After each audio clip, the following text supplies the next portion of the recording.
अगर आपकी भी कड़ी पत्ते की ग्रोथ रुक सी गई है तो आप अपनी किचन में रखी कुछ चीज़ों का इस्तेमाल करते हैं तो आपके कड़ी पत्ते की ग्रोथ दुगनी तेजी से होगी। कड़ी पत्ते की ग्रोथ के लिए सबसे बेस्ट टाइम होता है जून के एंड से लेके पूरी बरसात तक। इस दौरान आप कड़ी पत्ते के प्लांट को अच्छी फर्टिलाइजर देते हैं, अच्छी तरह से केयर करते हैं तो आपका प्लांट बरगद की तरह घना हो जाता है। तो उसके लिए हमें कौन कौन सी फर्टिलाइज़र का इस्तेमाल करना है, आज की हमारी वीडियो इसी के बारे में होने वाली है। नमस्कार दोस्तों, वंदना गार्डन में आप सबका स्वागत है। अगर आपके गार्डन में कड़ी पत्ता यानी कि मीठे नीम का प्लांट नहीं है तो ये बिल्कुल सही वक्त है। अगर आप उसे नर्सरी से लेके आना चाहते हैं तो नर्सरी से लेके आ सकते हैं, और अगर आपको कड़ी पत्ते की कहीं से भी कटिंग मिल जाती है तो कटिंग से ग्रो करने के लिए भी बरसात का मौसम सबसे बेस्ट होता है। और अगला पॉइंट आता है कि कड़ी पत्ते को तपती गर्मियों से बचाने के लिए आप इसके गमले की मिट्टी में सूखे पत्तों से मल्चिंग भी कर सकते हैं। अगर सूखे पत्ते भी गार्डन में नहीं हैं तो आप कोकोपीट की एक लेयर मिट्टी के ऊपर भी बिछा सकते हैं। लेकिन जैसे ही बरसात शुरू हो जाए तो उस मल्चिंग को आप हटा दें, क्योंकि ज़्यादा बारिश होने की वजह से कई दफ़ा उस मल्चिंग में फंगस भी लग सकती है। और अगला पॉइंट है कि बहुत तेज़ गर्मी की वजह से हमारे कड़ी पत्ते के प्लांट की कुछ पत्तियां देखिए इस तरह से सूखने लगती हैं। तो उसके लिए आप क्या कर सकते हैं, तो देखिए जब भी आप अपने किचन में चावल बनाते हैं तो चावल को बनाने से पहले उसे अच्छी तरह 2 से 3 दफ़ा पानी से धो लें।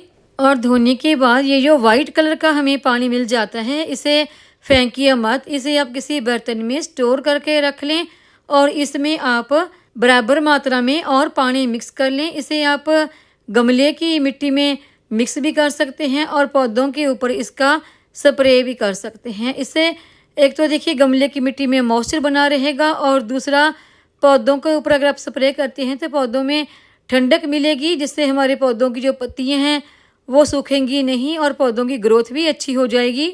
इस रस वाटर को आप 3-4 दिन के बाद दोबारा रिपीट भी कर सकते हैं। इसके पौधों के ऊपर कोई भी नुकसान नहीं होते। जब भी आप चावल बनाते हैं तो इसके पानी को किसी ना किसी प्लांट में ज़रूर डाल दिया करें फेंकने की बजाय। और अगला पॉइंट आता है कि जब भी आपने कड़ी पत्ते के पौधे की कुछ पत्तियां इस्तेमाल करने के लिए लेनी है तो उसे देखिए सीधा जो ब्रांच से इस तरह से खींचकर ना निकालें, बल्कि वो ब्रांच ही आप थोड़ी सी तोड़ लें फिर पत्तियों को निकालें। अगर आप पत्तियां निकाल लेते हैं, डंडियां छोड़ देते हैं तो धीरे धीरे ये डंडियां सूखने लगती हैं और फिर हमारा प्लांट भी सूखने लगता है। ये जो आप देख रहे हैं कि मेरी इन ब्रांच के ऊपर पत्तियां नहीं हैं तो ये मैंने नहीं निकाली, ये धूप की वजह से सूख गई हैं। और अगला पॉइंट आता है कड़ी पत्ते के प्लांट को देने के लिए फर्टिलाइज़र का। तो फर्टिलाइज़र देने से पहले हम गमले की मिट्टी की अच्छी तरह से पहले गुड़ाई कर लेंगे। जो फर्टिलाइज़र आज हम इस प्लांट को देने के लिए लेंगे वो लेंगे डीएपी। डीएपी आप जितने भी आपके गार्डन में परमानेंट प्लांट हैं उनको हर महीने 1.5 महीने के बाद 5 से 6 दाने जरूर दिया करें। ये डीएपी जितने भी हमारे परमानेंट प्लांट हैं उनकी रूट की अच्छी ग्रोथ के लिए और पौधों की ग्रोथ के लिए बहुत ही बेस्ट होते हैं। डीएपी को आप साल में कभी भी परमानेंट प्लांट पर इस्तेमाल कर सकते हैं। और जो अगली फर्टिलाइज़र हमने अपने कड़ी पत्ते के पौधे को देनी है वो है ये चाय की पत्ती। चाय की पत्ती का यहाँ पर मैंने जो हम चाय की पत्ती इस्तेमाल की हुई होती है उसका इस्तेमाल किया है।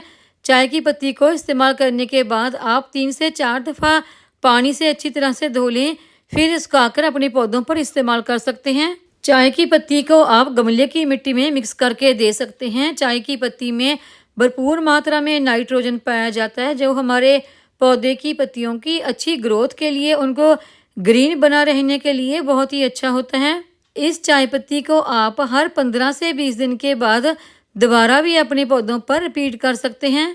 और अगला पॉइंट आता है, देखिए जैसे आजकल बरसात है तो बरसात में अक्सर हमारे गमले की मिट्टी में फंगस पैदा हो जाती हैं। तो उसके लिए आप 1 चम्मच हल्दी लेके उसे आप अपने गमले की मिट्टी के ऊपर अच्छी तरह से फैला दें। ये हल्दी आपके गमले की मिट्टी में होने वाली फंगस को दूर करती है, गमले की मिट्टी की गुणवत्ता बढ़ाती है और पौधों की ग्रोथ के लिए बहुत ही अच्छी मानी जाती हैं, क्योंकि हल्दी में anti fungal, anti bacterial, anti inflammatory गुण पाए जाते हैं। हल्दी के इस्तेमाल से पौधों की ग्रोथ भी काफ़ी अच्छी होती है। अगर हमारे गमले की मिट्टी में कोई कीड़े मकोड़े लग गए हैं तो ये हल्दी फंगस के साथ साथ कीड़े मकोड़ों को भी गमले से दूर करती है। जब भी आप कड़ी पत्ते का प्लांट नर्सरी से लेके आ रहे हैं या कटिंग से ग्रो कर रहे हैं तो उसे थोड़ा सा बड़े गमले में ही लगाएं, क्योंकि बार बार आप उसका गमला चेंज ना करें। गमला चेंज करने से भी बार बार ये प्लांट हमारा हो जाता है। तो अभी हम इस प्लांट में वाटरिंग कर देंगे। कड़ी पत्ते के प्लांट में आप समय समय पर फर्टिलाइज़र का इस्तेमाल ज़रूर करते रहें। एक ही फर्टिलाइज़र बार बार इस्तेमाल ना करें, फर्टिलाइज़र बदल बदल कर ही इस्तेमाल करें। देखिए, जो प्लांट हमारा ज़मीन में लगा होता है तो उसको ज़्यादा फर्टिलाइज़र की ज़रूरत नहीं होती, क्योंकि वो ज़मीन से ही जितने उसके पोषक तत्वों की ज़रूरत होती है वो ले लेता है। लेकिन अगर वही प्लांट हमने किसी गमले में या ड्रम में लगा रखा है तो उसको पोषक तत्व सब हमने खाद के द्वारा ही देने होते हैं। जब भी हमने अपने प्लांट पर फर्टिलाइज़र का इस्तेमाल करना है तो वो शाम के समय ही करें। कड़ी पत्ते के प्लांट को आप डायरेक्ट सनलाइट में रख सकते हैं, इससे इस प्लांट की ग्रोथ पर कोई भी फ़र्क नहीं पड़ता। उम्मीद है आपको मेरी ये आज की वीडियो पसंद आई होगी। वीडियो पसंद आई हो तो वीडियो को लाइक, सब्सक्राइब, शेयर और कमेंट ज़रूर करें। बेल आइकॉन को दबाएं ताकि मेरी आने वाली हर नई वीडियो का नोटिफिकेशन आपको मिलता रहे।